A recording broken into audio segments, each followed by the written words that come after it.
And Kenya's David Munyua, who made headlines with his historic debut at the 2025 PDC World Darts Championship, has opened up about his future in the sport.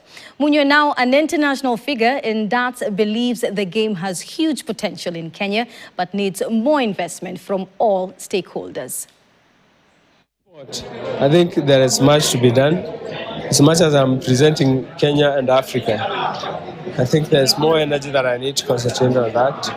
As much as we get the right support, if the government's just going to intervene, our sponsors, our brand, if we get the right momentum, I think that will be our main focus. The reason why I also decided to be here is because this is the same place where I called my friends and my fellow darters for fundraising for my trip to UK.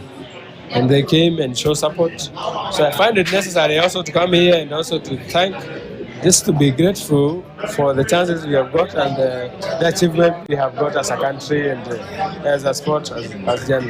Yes, it's played mostly in pubs, but we're putting it in shopping centers, in schools, so that everybody can access. We have a whole bunch of events, starting with IDSL, which is a school international darts league, which is played by under 15s. Here's a Super Eagles stormed into